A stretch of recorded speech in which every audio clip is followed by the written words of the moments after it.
434번.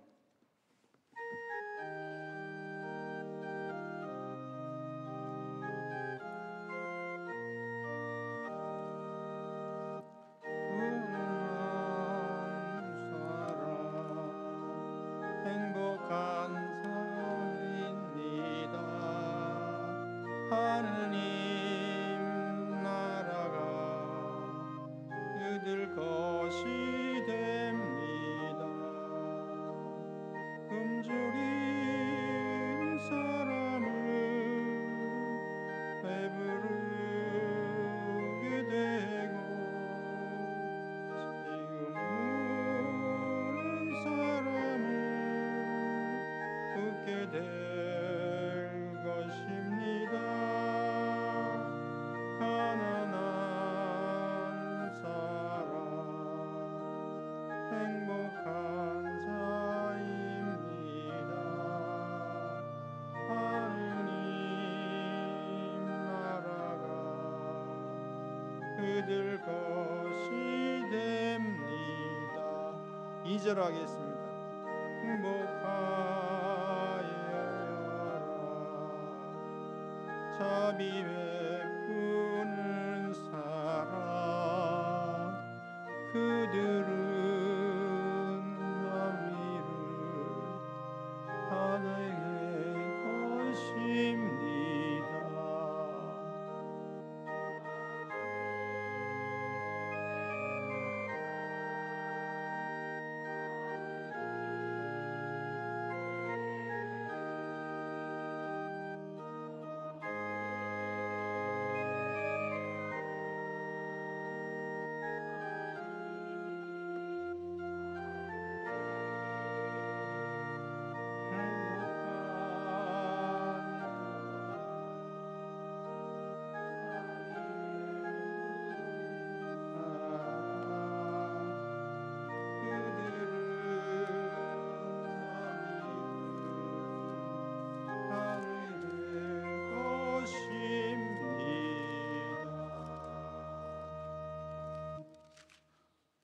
오늘은 5장 12절에서 26절 중에 나병 환자 고치는 장면은 읽지 않고 제가 간단하게 설명하고 넘어가겠습니다.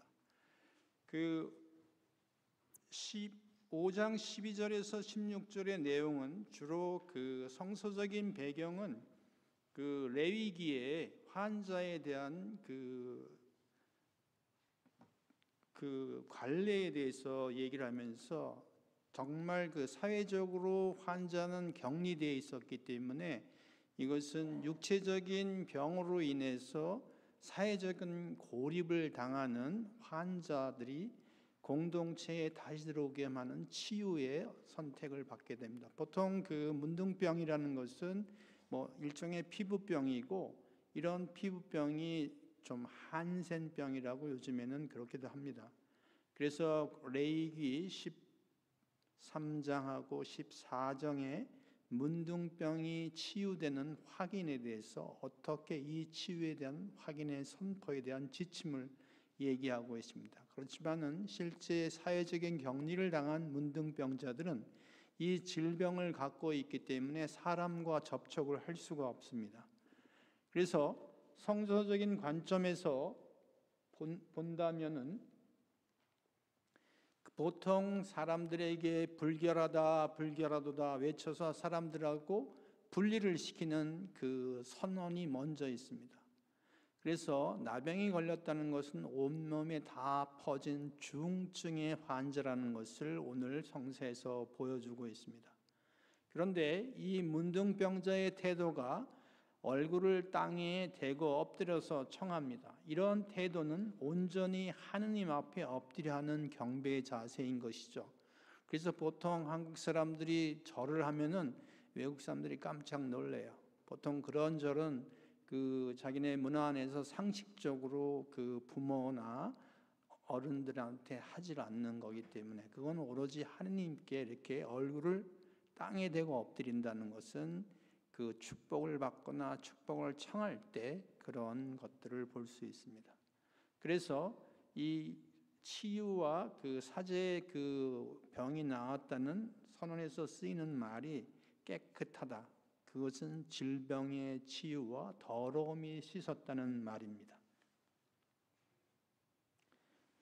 그러면은 예수님이 이렇게 깨끗하게 되어라는 것은 곧 나병이 즉시 가셨다는 얘기입니다. 그래서 예수님의 행동, 원의, 말씀, 효과가 한순간에 표현되고 이루어지는 것입니다. 이러한 치유 사건은 이례적이지만 그런 활동을 하신 다음에 외딴 곳으로 가서 물러가서 기도하셨다고 그래요. 그래서 예수님은 이렇게 군중을 가르치고 치유하시고 또 그렇게 하지만 군중들이 예수님께 자신을 내맡기지 않으면 그들에게 소유된다는 뜻입니다. 그러니까 다시 말하면은 군중들을 통해서 군중에 휩쓸리다 보면은 그 군중 속에서 그 제대로 그러니까 자기 자신의 그 위치를 계속 갉아먹거나 잊어버리는 망각하는 그런 어떤 심리적인 또 정신적인 그런 것이 있기 때문에 항상 군중과 멀리 떨어져서 기도하시는 모습을 보여주고 있습니다. 자, 그러면은 지금부터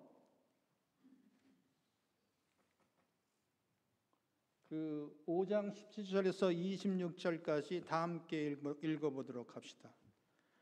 하루는 예수님께서 가르치고 계셨는데 갈릴레아와 유다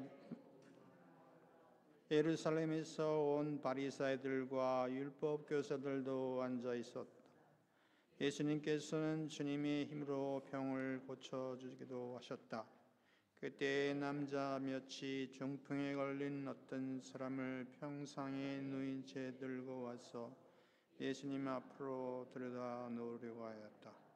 그러나 군중 때문에 그를 안으로 들일 길이 없어 지붕으로 올라가 귀화를 벗겨내고 층에 누인 그 환자를 예수님 앞으로 함께 내려보냈다. 예수님께서 그들의 믿음을 보시고 말씀하셨다. 사람아, 너는 죄를 용서받았다. 율법학자들과 바리사이들은 의아하게 생각하기 시작하였다. 저 사람은 누구인데 하느님을 모독하는 말을 하는가? 하느님 한 분 외에 누가 죄를 용서할 수 있단 말인가? 예수님께서는 그들의 생각을 아시고 대답하셨다. 너희는 어찌하여 마음속으로 의아하게 생각하느냐? 나는 죄를 용서받았다 하고 말하는 것과 일어나 걸어가라 하고 말하는 것 가운데 어떤 쪽이 더 쉬우냐?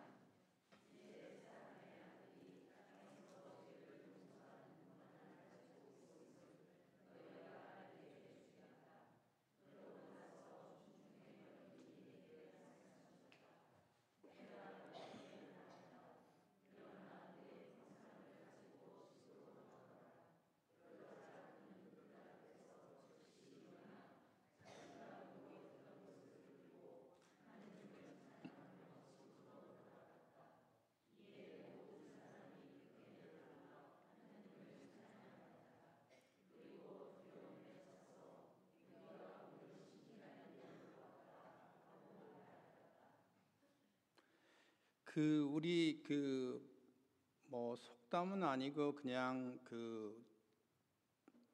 우리 전통의 뭐 친구 따라 강남 간다고 좋은 친구 두면은 뭐 서울 시내 구경도 하고 좋은 데 구경할 수 있는 것처럼 이 중풍병자가 아팠다는 사실 때문에 친구들이 모여서 아주 기발한 아이디어로 예수님에게 이 중풍병자를 예수님 앞에 내려놓게 됩니다. 예수님이 이러한 친구들의 모습에 물론 반하셨겠죠. 그래서 그 기대 이상으로 이 중풍병자를 치유합니다. 그리고 이 중풍병자를 치유와 또 영적인 치유까지 함께 해주시는 예수님의 모습을 우리가 바라볼 수 있습니다.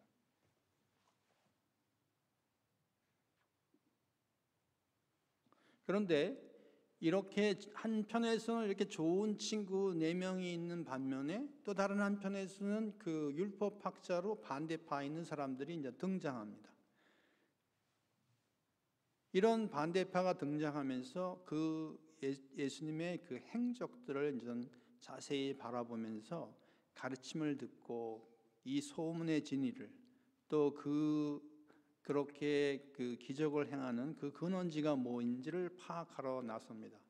그래서 그 사이에 중풍병자를 통해서 친구들과 군중 또 바리사이 그 권력자들 사이 안에서의 긴장 관계가 이 중풍병자를 고치면서 일어나는 일입니다. 그래서 여기서는 예수님께서 그 병을 고친다는 그 주님의 힘으로 병을 고친다는 표현의 말씀을 통해서 메시아와 그 기적의 이야기를 연결시켜서 그 행동하시는 것을 볼 수 있습니다.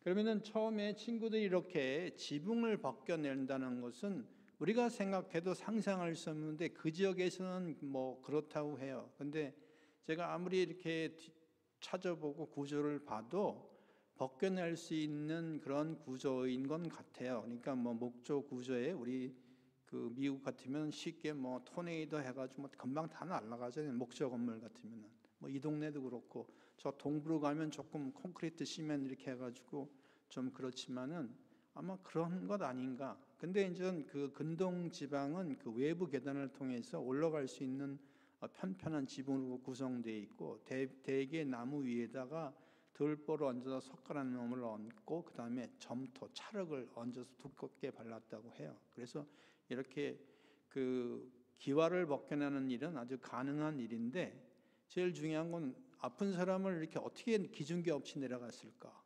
이런 게 이제 하나의 그 우리가 생각할 때 정말 그 열정이 있지 않으면 이 환자를 이렇게 그 내려갈 수 있을까? 또 다른 하나는 그거 아마 위에서 뜯어내면 밑에 그 뭐 흙하고 뭐 다 떨어지겠지 안 떨어지겠어요?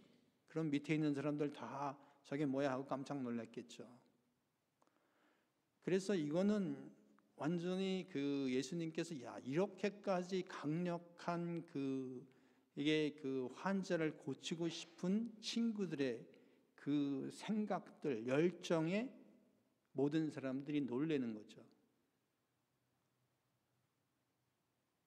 오늘 아까 그 우리 부지임 신부님이 묵상 기도를 하는데 아주 그 현실적으로 아주 잘 얘기하셨는데 이스라엘 문화를 조금 더 공부하셨으면은 우리 지난 3주 전에 가르쳤던 키드시라는 게 용어가 생각나실 텐데 하는 그 주의 기도.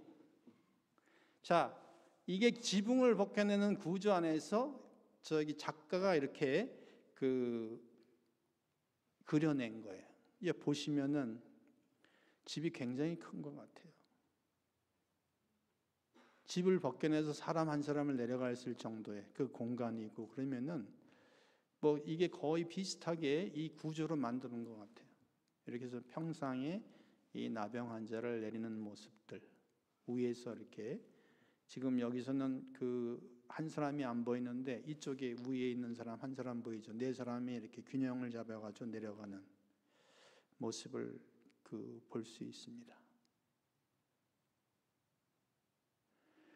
이 중풍병자의 상태를 그러면 우리가 볼 때 그 몸은 마비되었어도 의지가 있고 귀와 입이 멀쩡합니다. 그렇지 않으면은 그 친구들이 그렇게 하자고 하는데 동의할 수가 없겠죠. 그래서 중풍병자도 예수님 한가운데 내려보내는데 동의했거나 아니면 자기가 청을 했기 때문에 이러한 일이 벌어지는 거죠.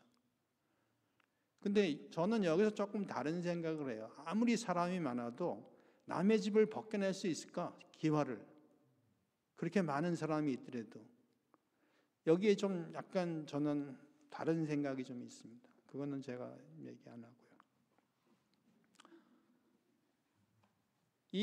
그 예수님께서 이 중풍병자에게 사람아 부르시고 그 두 편을 호칭을 똑같이 부르는 너에게 두 번을 사용해서 죄의 용서를 받았다고 말씀합니다.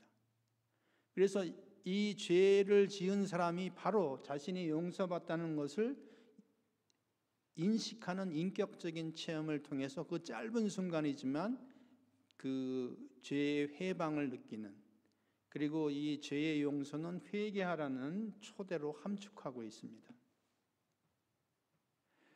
그런데 제가 하나 조금 그 개인적인 얘기를 통해서 이 중풍병자나 아니면 이렇게 반신불수되는 분들을 제가 저는 난생 처음으로 뭐 어릴 때 좀 보긴 봤지만, 제가 저는 신문을 보고 찾아온 사람을 보고 깜짝 놀랐어요.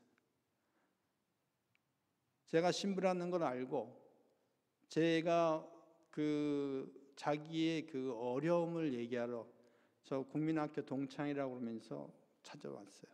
그 신문에 그 예수의 총원장 신부님, 그 교황님을 만났던 사진을 보고 알아보고 찾아왔더라고요. 근데 제가 얘기를 들으면서 굉장히 자기가 이렇게 뭐라 그러나 그 용어를 잊어버렸는데 그 반신불수가 되면서 그걸 극복하려고 한강변을 그 8시간 9시간 걸으면서 회복했는데 딱 하나 안 되는 게 있다고. 이 손끝 마디마디에 힘이 아직 안 들어서 글을 못 쓰고 이게 잘 못한다고. 다른 거는 거의 90% 돌아왔는데 그거 하나 못한다고 그러면서, 그 당시 좀 추웠는데 저한테 그 어려운 사정을 얘기해서 제가 뭔지 알고 알았다고 그러면서 제가 용돈을 다 준 적이 있죠. 그래서 그런 것, 제가 이제 이런 중풍병자에 걸린 사람의 아주 애절한 마음을 제가 좀 알 수 있어서 오늘 제가 특별히 이 중풍병자의 그 마음의 상태에 대해서 조금 제가 깊게 얘기할 수 있었습니다. 자, 그러면은 이 중풍병자를 고쳤을 때 믿음이란 단어가 중풍병자한테 처음 사용합니다. 루카복음에서 믿음의 단어가 쓰이는 용어가 백인대장의 믿음일 때, 그 다음에 그 향유를 뿌리고 머리로 닦아준 여인의 믿음, 그 다음에 하혈하는 여인, 그 다음에 그 10명 중에 한 명이 들어온 그 나병 환자, 그리고 예리고의 눈먼 환자를 통했을 때 꼭 신앙에 대한 믿음의 표현을 씁니다. 그래서 이것은 예수님께서 하느님의 도움으로 구해 주신다는 확신을 토대로 해서 담대하게 행동하고 예수님을 통해서 하느님께 역사하고 활동하심에 대해서 감사하는 것들이 이들 안에 드러난다는 표현에서 믿음이 있는 사람의 표징으로 이런 오늘의 중풍병자, 백인대장, 그 기름을 향유를 뿌린 여인, 하혈하는 여인, 10명 중에 한 사람 도운 나병 환자, 예리고의 눈먼 이에 대해서의 말이죠. 루카복음은 굉장히 믿음의 강조를 하는 대표적인 사람으로 표현하고 있습니다.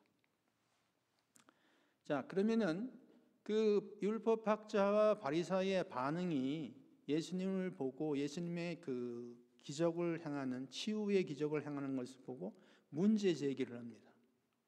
그러니까 이건 하느님만이 할 수 있고 하느님만이 해야 되는데 죄의 용서까지 얘기했다고 하니까 이거는 자기들이 도저히 못 받아들이는 거죠. 그래서 이게 공적 검증이라는 것은 이렇게 치유가 일어난 그 상태를 보고서도 그것은 오직 하느님만 할 수 있다는 것에 대한 공적 검증이 있는데도 불구하고 믿지 못하는 거죠.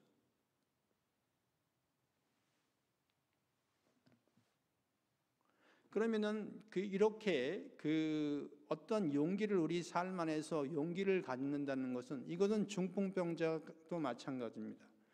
이게 우리 삶 안에서 병을 고친 치유의 믿음을 가진, 아까 얘기하는 중풍병자, 백인대장, 하혈하는 여자, 향유를 뿌린 여자, 그리고 예리고의 소경 등등 이런 사람들이 믿음의 표현을 할 수 있던 것은 바로 용기 있기 때문에, 어떤 인간적인 계산을 떠나서 합리적으로 볼 수 없는 행동으로서 알지 못하는 예수님한테 한없는 신뢰를 느끼고 행동하는 것이 바로 이들에게 믿음이 있다는 용어를 쓰는 이유가 아닌가 생각합니다.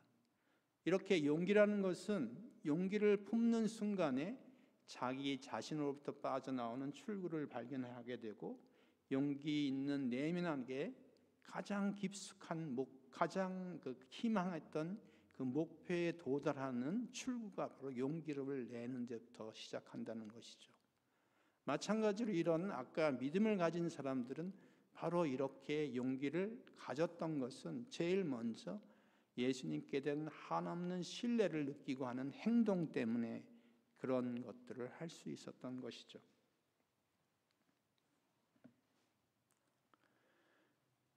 그러면은 오늘 그 부르심과 가르침에 대해서 우리 다 함께 우리 읽어봅시다. 27절서부터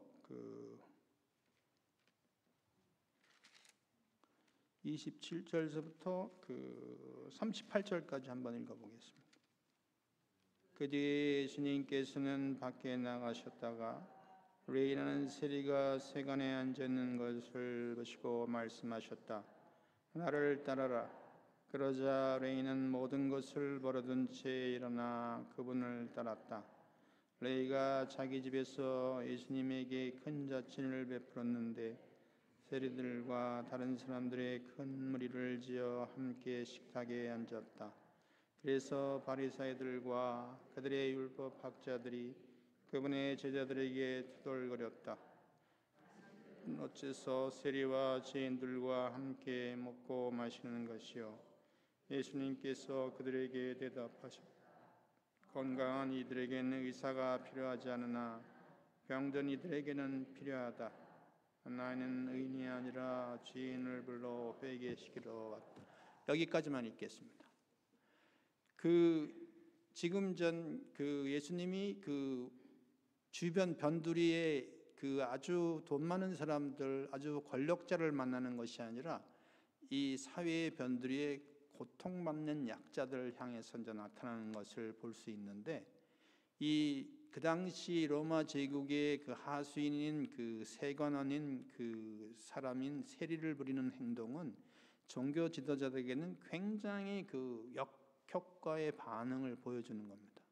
왜냐하면 이스라엘의 배반자고 또한 끔찍한 죄인인 어떤 레위가 보여주는 것에 대해서 레위 보고 회개하라는 부름에 응답하는 것은 예수님의 제자를 부르는 아주 성공적인 아주 좋은 예화를 부르는 거죠. 베드로를 불렀을 때는 아주 뭐랄까요, 알고 그 사람들을 설득시킬 수 있는 모든 여건이 되었지만 레위는 전혀 그렇지가 않아요. 레위는 예수님을 만난 기록이 하나도 없어요. 베드로는 만날 수 있는 접촉점이 많죠. 가파르나움에서 배를, 또 예수님의 요한의 제자였고, 그리고 함께 다녔고, 그리고 이제 예수님이 제자들을 불렀잖아요. 4명을. 그런데 그런 어떤 배경 없이 사회적으로 약자였고 소외받은 사람을 어떤 이유에선지 예수님이 나를 따르라고 불렀는데 세리가 대뜸이라서 따라온 거예요. 그러니까 예수님이 첫 번째 제자를 부를 때 2번째 성공한 거죠.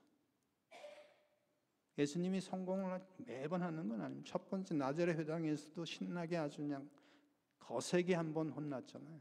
쫓겨났잖아요. 죽을 뻔했잖아요. 그런데 아주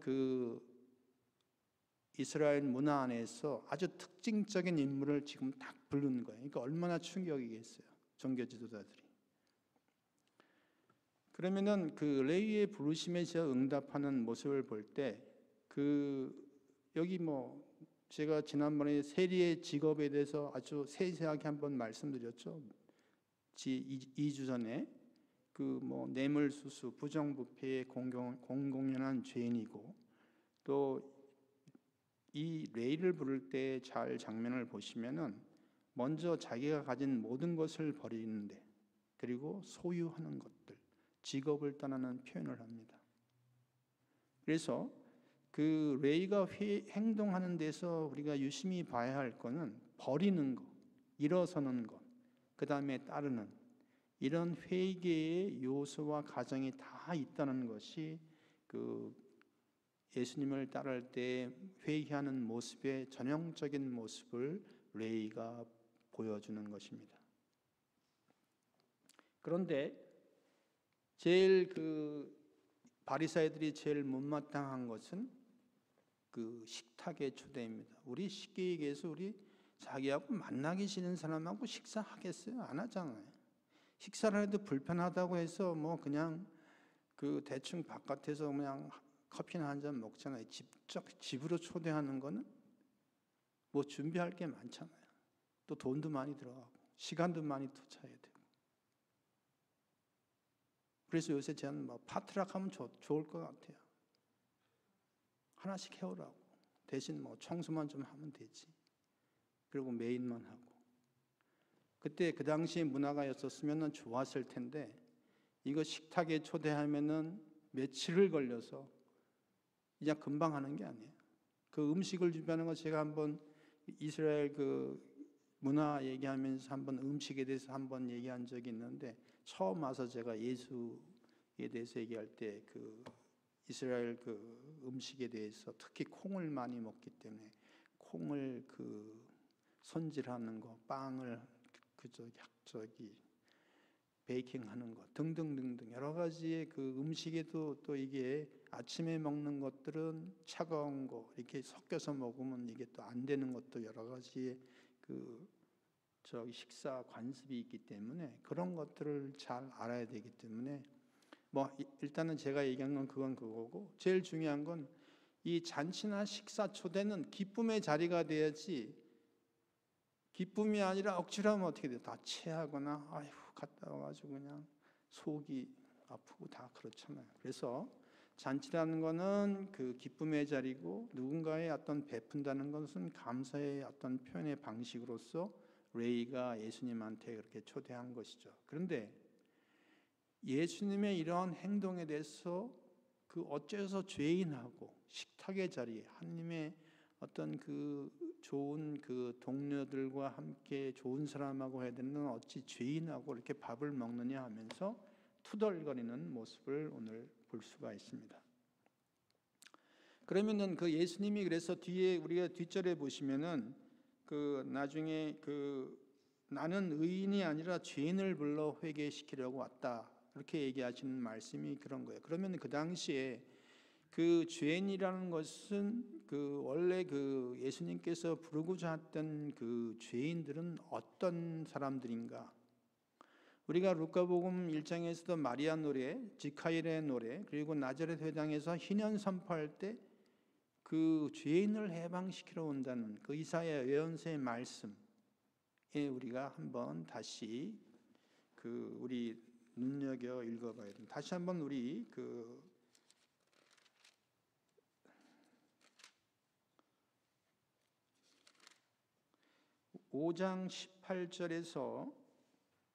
4장 18절에서 19절 제가 다시 한번 읽어보겠습니다. 주님께서 나에게 기름을 부어주시니 주님의 영이 내 위에 내리셨다. 주님께서 나를 보내시어 가난한 이들에게 기쁜 소식을 전하고 잡혀간 이들에게 해방을 선포하고 눈먼 이들에게 다시 보게 하고 억압받는 이들을 해방시켜 내보내며 주님의 은혜로운 해를 선포하게 하셨다.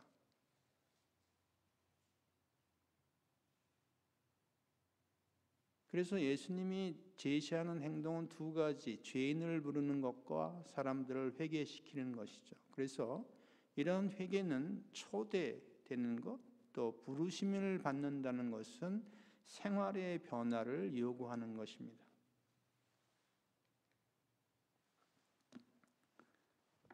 자, 그 다음에는 단식에 대해서 얘기하겠습니다. 다 함께 우리 단식 한번 읽어볼까요?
그 왜 이스라엘 사람들이 단식을 했을까요? 단식하면은 뭐 한때 단식하나? 건강이 맑아지고 살을 빼기 위해서 단식하잖아요. 또 다른 이유가 이스라엘 사람들에 있었는데, 성서 공부 창세기 한 사람들한테 내가 질문하겠습니다.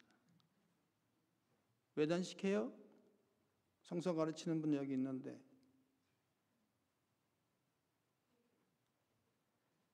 그 모세가 하느님을 만나러 호렙산을 올라갔는데 내려와 보니까 완전 개판이에요.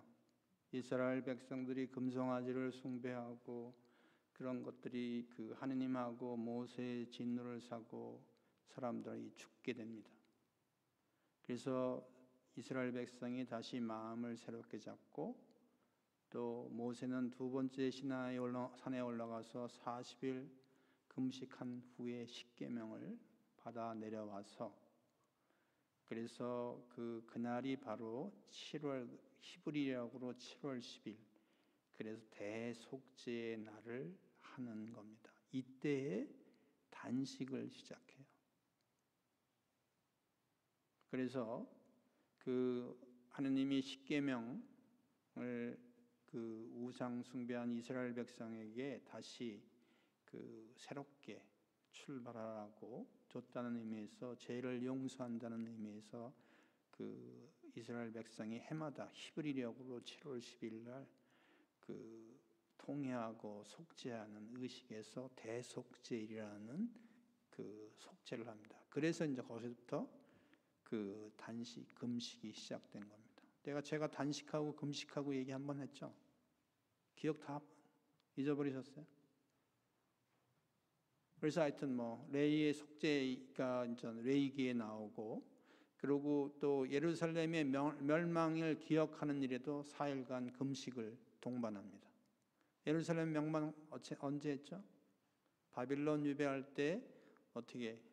그 다음에 그 예수님 주후 그 두 번 70년에 68년도에 멸망했을 때, 그럴 때를 다 기억해가지고 그 금식을 하는 거죠. 그래서 금식할 때는 일반적으로 회개, 단식 혹은 구원해 달라는 것이 포함되어 있습니다. 그런데 바리사이들은 그 일주일에 2번 금식을 합니다. 그러니까 얼마나 자기들이 우월하겠어요. 그래서 일반적으로 금식은 하루에 걸쳐서 하는 일이고, 금식이 하루뿐만 아니라 3일 혹은 뭐 3주에 걸쳐서 진행하기도 합니다. 그래서 예수님 시대에서는 이게 금식하는 게 하나의 덕목이었어요. 그래서 그 예수님의 제자들이 조금 뒤에 벼 이상 먹는다고 해가지고 안식일을 지키지 않는다고 하는 것은 하느님에 대한 경외심의 부족이고 경건함이 상실되었다고 해서 아주 예수님하고 안식일의 논쟁이 심했던 이유가 바로 이런 이유가 됩니다. 그러면은 예수님이 이런 단식에 대한 3가지 관점은 무엇인가? 우리가 다 한번 읽어봤잖아요. 새 옷을 헌 조각에 깁지 말라는 것. 그것은 새 것은 새 것 자체로 독립성을 지녀야 한다는 얘기고, 두 번째 가죽과 염소 가죽으로 만든 포도주 부대와 같다는 것. 그러니까 새로운 방식의 새로운 방법들을 사용하는 새 그릇이 필요하지, 포도 담을 때 새 포도주를 헌 포도주에 놓으면은 이게 헌 포도 자루에 놓으면 터진다는 것. 왜냐하면 기존에 있는 포도 자루가 있는데 보통 염소의 위벽이나 그런 걸 했는데, 그거 처음에 할 때는 산이나 그런 산성들이 처음에는 다 지탱을 할 수 있지만 2번 올 때는 새로운 것이 이렇게 산화되고 팽창되고 인해서 그걸 더 이상 보관하지 못한다. 그래서 새로운 것은 새로운 부대에 담아야 된다는 것. 새로운 방법, 새로운 그릇이 필요하다는 거고, 세 번째는 이 묵은 포도주를 좋아하는 사람은 새 포도주를 좋아하지 않는다. 이 마음이 사람 안에 이미 결정되어 있다는 거죠. 그러니까 포도주가 좋은 포도주는 오래된 포도주가 좋다는 것들은 사람들이 다 알아요. 저도 압니다. 근데 좋은 포도주, 좋은 것들은 그냥 한 해 먹을 수 있는 것, 그런 것들은 예외지만은 대부분의 포도주는 그 숙성의 기간이 있기 때문에 오래된 포도주가 좋다는 것.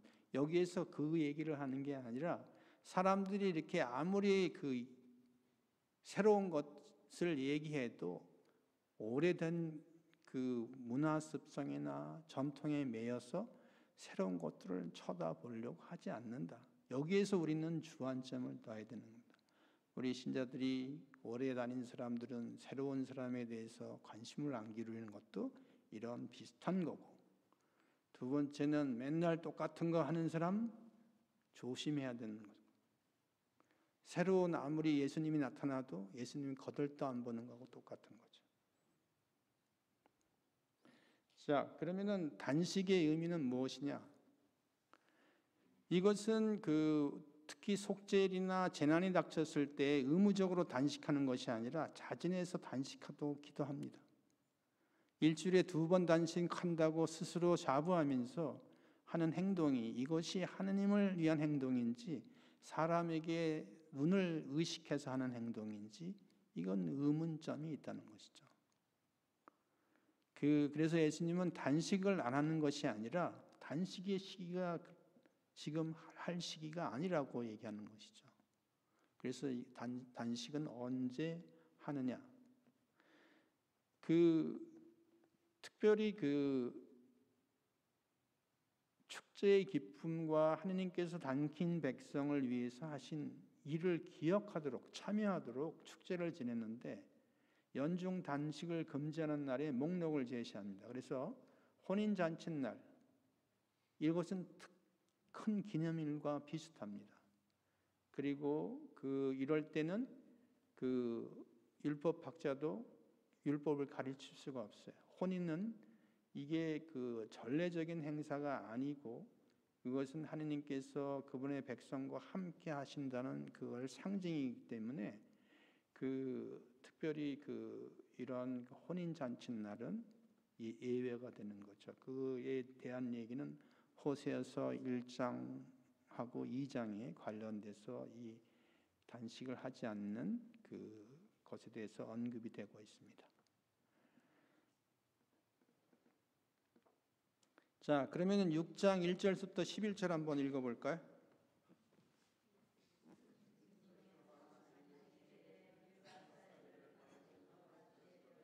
잠깐 6절서부터 11절까지 읽겠습니다.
그들은 골이 잔뜩 나서 예수님을 어떻게 할까 서로는 했다.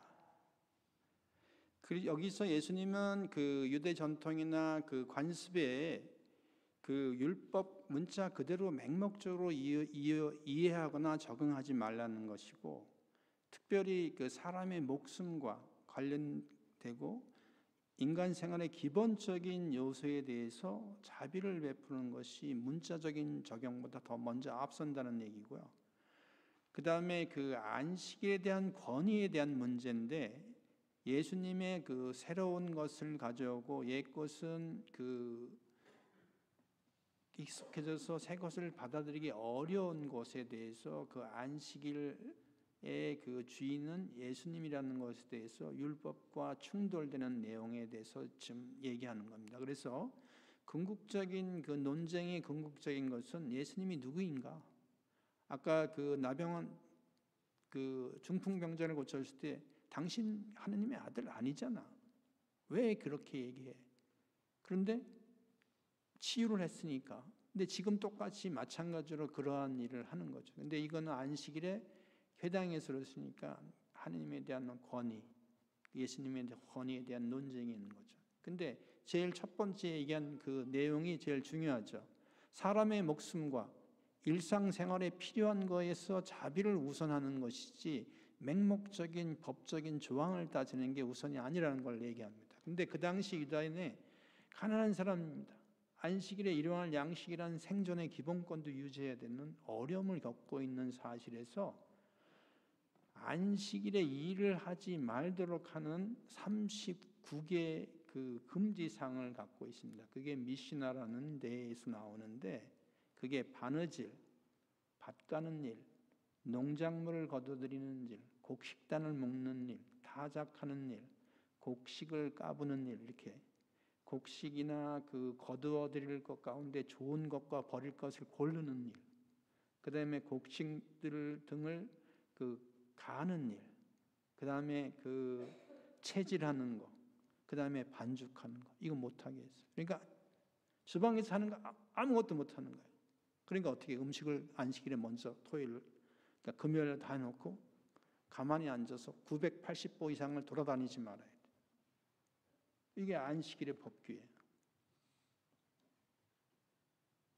그리고 제가 이스라엘 가가지고 웬 엘리베이터가 층층마다 세요. 손 까딱 안 하려고. 제가 이렇게 말해도 그게 무슨 말인지 모를 거예요. 안식일 아까 얘기했잖아요. 980보 이상을 못 돌아다니고 짐승 뭐 먹을 거 다 안 주고 다 그것도 다 놓고 거다 하나도 이렇게 움직이지 않는 거예요. 여러분 1000보 안 되는 걸 움직인다는 건 그건 일하지 말라는 거죠. 그리고 주방에 불 못 쓰게 하고 손 이게 움직이지 못하게 이게 바느질 뭐 다 손으로 하는 거 못하게 하는 거예요. 자, 그러면은 그 예수님의 건의에 대해서 그 얘기는 안식일에 대한 어떤 지금의 제일 큰 이슈가 있는데, 그러니까 안식일에 대한 율법을 올바르게 해석하고 적응하는 것에 대해서 오늘 가르치는 거예요.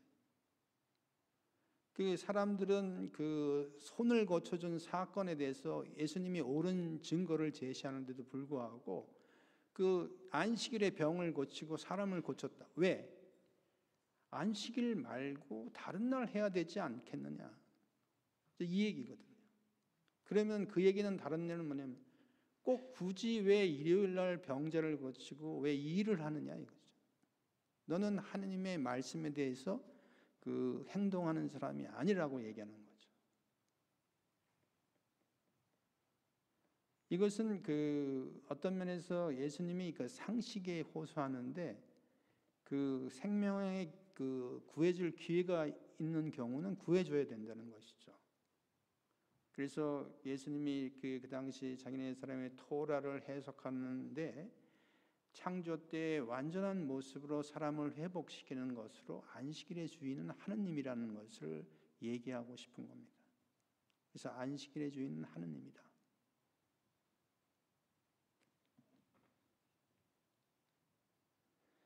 자, 오늘 우리 6장 12절에서 16절까지 다 함께 읽어보겠습니다.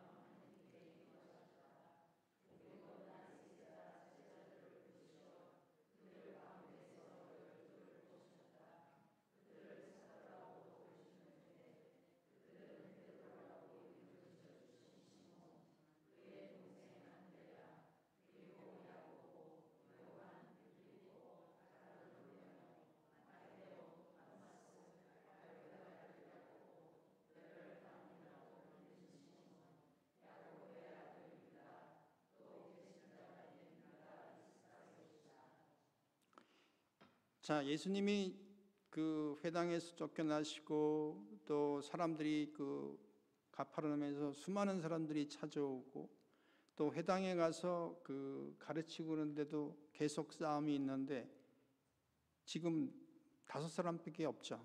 5사람 갔다가는 뭐가 안 되는 것 같아. 왜? 이제 적들이 너무 많이 졌어. 그러니까 그 예수님하고 같이 일할 사람들이 이제 시급한 거예요.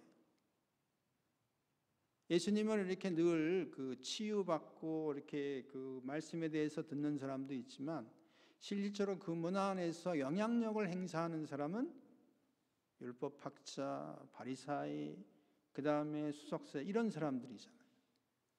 그러니까 이런 그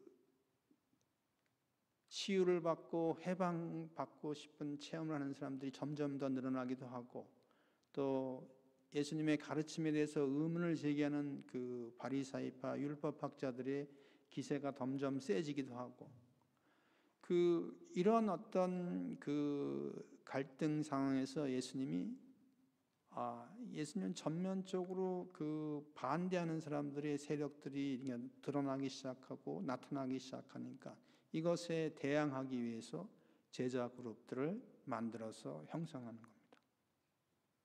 이거는 제가 바라보는 시각에서 얘기하는 거예요. 그냥 성서를 이해하려면은 왜냐하면 예수님이 너무 이렇게 지금 그 특히 그 권력층의 그 유대 사회 문화 종교에 주관하는 모든 그 영향력이 있는 사람들하고 지금 갈등의 정면에 나서서 대면하기 시작하는 겁니다. 그러니까 이 제자 그룹에 물론 많은 사람들을 치유해주고 가르침을 주고 또 이렇게 교육시키는 것들이 그만큼 필요하다는 것을 얘기하고 싶은 것입니다.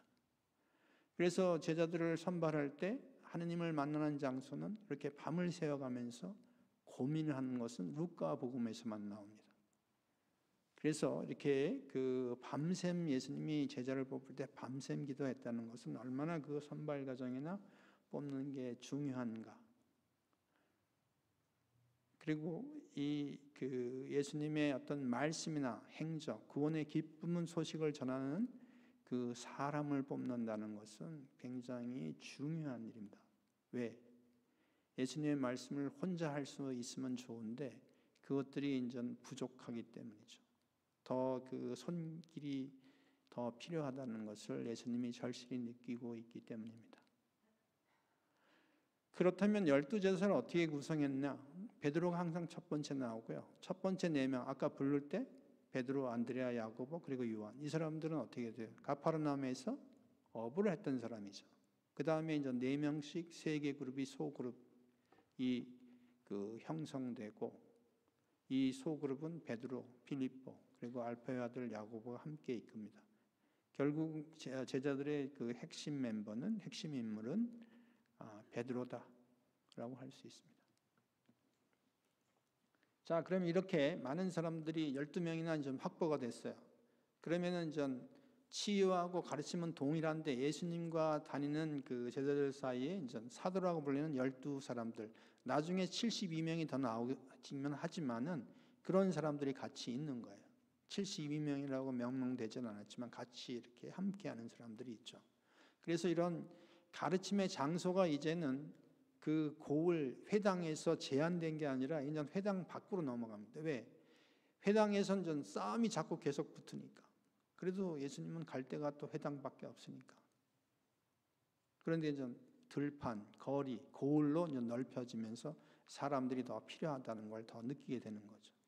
그래서 여기 예수님의 가르침에는 3가지 예언자적인 축복과 화에 대한 선포가 나오고 또 비범한 사랑과 은총 그리고 판단하지 말라는 내용, 그 다음에 의로움의 열매, 의로움들 열매, 그 다음에 지혜로운 건축에 대해서 얘기하는 것이 바로 참 행복, 불행선언, 그 다음에 원수를 사랑하라, 남을 심판하지 말라는 내용의 그 것들을 지금 그 얘기하려고 합니다. 그러면은 첫 번째 그 참 행복하고 불행선언을 간략하게 얘기하면은 그 하느님과 함께하는 사람들에게서는 하느님의 축복과 은총이 있다는 걸 선포하는 것이죠. 그래서 여기에서는 그 참 행복은 어떤 사람이 갖느냐? 가난한 사람, 굶주리는 사람, 지금 우는 사람, 그 다음에 미움과 중상을 받는 사람, 그런 사람들이 하느님이 약속하신 축복을 이 사람들이 받게 된다는 얘기를 하는 겁니다. 그래서 가난한 사람 중에 그 주님의 말씀에 응답하는 사람들은 그 찾는 방법으로 가난한 사람들에게 가르치고 그 예수님이 활동하는데, 그들은 하느님의 은총을 받은 사람들입니다. 그래 이런 사람들은 자신이 하느님을 의지해야만 한다는 것을 이해하는 삶입니다. 그리고 또 이런 사람들은 물질적인 재화에 공핍할진 모르지만은 그 가난한 사람을 돌보는 것을 구하시고 또 하느님께서 그들에게 돌보신다는 것을 믿고 만족하게 되는 사람들이 이 가난한 사람들이라는 것이죠. 그래서 가난하고 굶주린 사람들은 모두 그 빡빡하고 어려운 삶으로 인해서 슬프지만 그들이 웃게 될 시간이 이제 올 것이라고 얘기하는 걸 통해서 행복 선언을 하시는 겁니다. 그래서 하느님은 그들의 눈물을 보시고 그들의 눈물을 이제 웃음으로 바꿔줄 것입니다. 그래서 실망과 고통이 기쁨으로 변하게 된다는 것을 행복선에서 얘기하고 있는 것입니다. 그러면 이런 사람들이 그 축복을 받은 사람들이 갖고 있는 신앙적인 측면은 무엇인가? 여기에서는 그 당시 루카복음은 사도행전하고 연관이 돼서 그 예수 그리스도를 믿음으로 인해서 유대교에서 쫓겨나는 사람들입니다. 그래서 그 사람들이 갖고 있는 신앙은 개인적인 문제가 아니라 예수님을 선택함으로 인해 가지고 가족 관계도 다 깨지고 또 모든 교류도 또 상실하고 회당에서 쫓겨나고 그 사회적인 접촉도 못하고 또 경제 활동도 못하는 그러한 어떤 신앙적인 측면이 있습니다.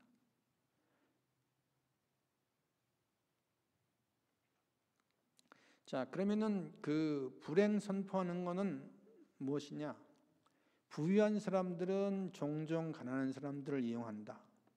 이런 어떤 그 불행에 대한 선포의 경고는 풍요로운 하느님한테 멀어지는 결과를 가져오는 자기 중심적인 독립성을 만들어내기 때문에 하느님과 멀어질 수 있고 다른 사람들에게 너무 냉랭하다, 멀리 가까이 할 수 없다는 것을 얘기합니다. 그래서 이런 불행 선언을 하는 것은 하느님을 무시하고 오로지 풍요로운 삶에 희망을 두는 사람들은 미래의 위로를 얻지 못할 것이라고 그 불행 선언을 선포하는 겁니다. 그래서 그 사무엘 65장 14절에 지금 웃는 사람들은 언젠가 울게 되고 탄식하게 될 것이다. 그들 역시 다른 것들을 신경 쓰느냐 삶을 살아가는 데만 몰두하고 있다. 마지막 화가 있을 것이다는 이러한 사람들의 심각한 영적 상황을 보여주는 것으로 그들이 이 세상의 맨 꼭대기에 있다고만 생각하는 오류를 범하는 사람들이라고 얘기합니다. 그 다음에 그 31절에서 35절 그 내용은 그 윤리를 가질 때 가장 근본은 사랑이 근간을 둬야 된다는 것이죠.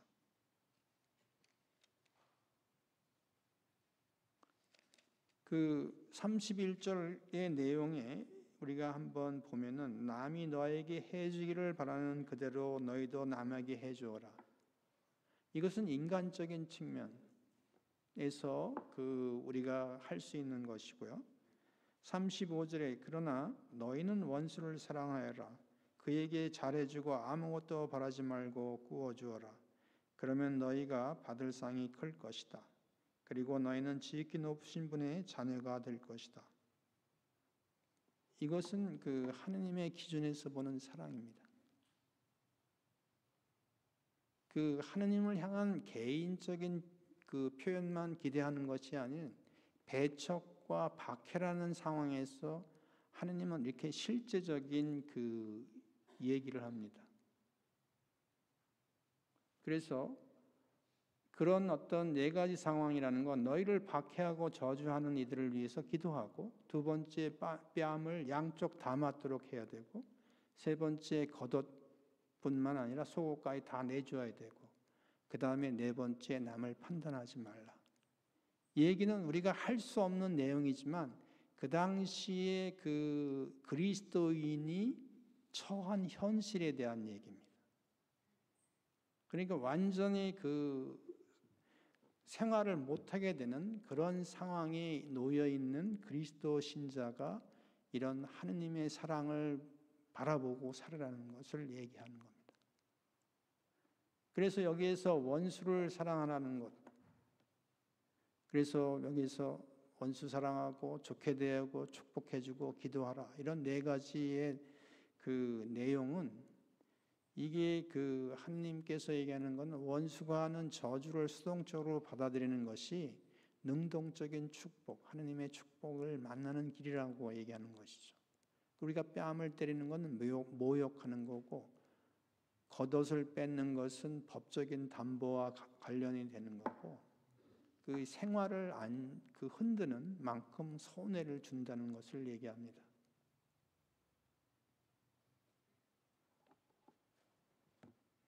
그래서 여기서 그 다른 뺨을 내밀고 속옷도 가져가게 하는 것은 나에게 그 아주 온갖 그 사악한 그 행실이 나에게 그 마감되도록, 더 이상 그게 그 진척이 되지 않도록 하는, 즉 대갚은 행동이라 대항을 하지 않고 악의 영향이 끊어지게, 악의 확산을 막기 위해서 소멸시키는 내가 그 전적으로 이렇게 그 희생 아니고 이렇게 온신으로 다 살으라는 얘기를 얘기하는 거죠. 그래서 이것은 자비의 바탕을 둔 사랑일 수밖에 없고 하느님 아버지를 닮지 않고는 불가능한 것이라고 얘기합니다. 그래서 일반 보통 사람이 아닌 죄인이라도 그 정도는 한다는 표현을 세 번적으로 반복하는 것이죠. 그래서 사랑하는 행동, 잘해주는 행동, 꾸어지는 행동의 상호 교환을 넘어서 행동하라는 것. 그래서 남에게 받기를 바라는 대로 해주라고 하시는 거죠. 이게 맞바꿈을 바꾸는 교환적인 것은 그 죄인도 다 할 수 있다고 얘기하는데, 우리는 이것을 넘어서 원수를 사랑할 정도로 하라는 얘기죠. 그래서 제자들이 이렇게 그 선포는 더 위대한 사랑, 구별된 사랑, 이 세상의 사랑과는 전혀 다른 유일한 사랑이 되라고 얘기하는 것이죠. 그래서 하느님의 자녀가 된다는 것은 하느님이 우리를 그 용서해 주시는 그런 관계뿐만 아니라 그 관계는 은혜롭고 자비롭고 세상을 용서하시는 하느님의 성품을 반영하는 과정을 시작한다는 의미를 갖고 있습니다.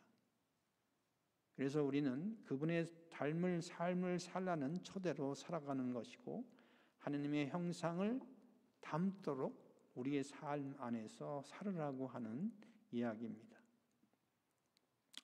그리고 마지막으로 우리가 그 집을 지을 때 얘기를 하는 것이 있죠. 이것은 종교 지도자들에 대한 경고고, 그 권위를 주장하는 것에 대해서 기대하지 말고 오로지 이 권위를 주장할 분은 예수님 한 분이라는 것을 얘기하는 것이죠.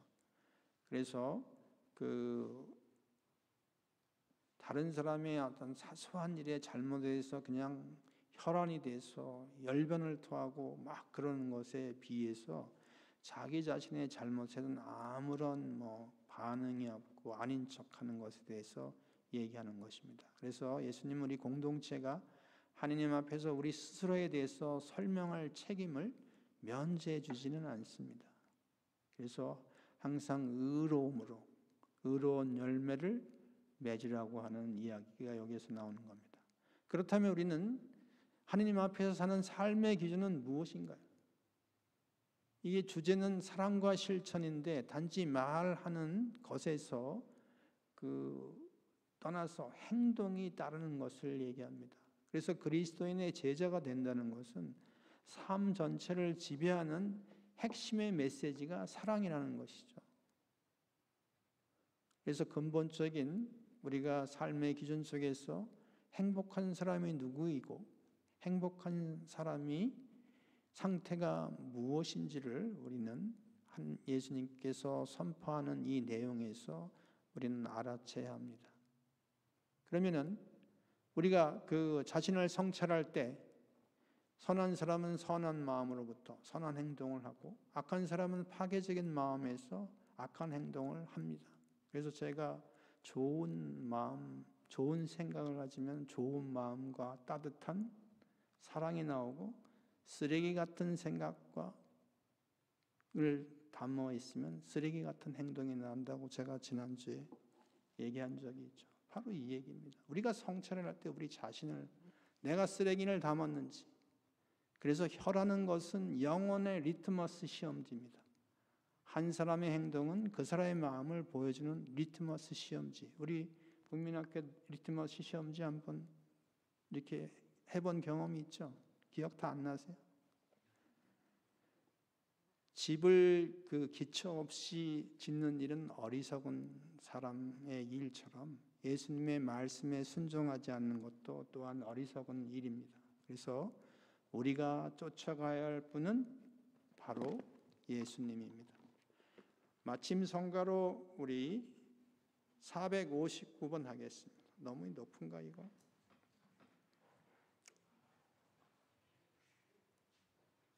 너희는 가진 높아. 이게 너무 높다.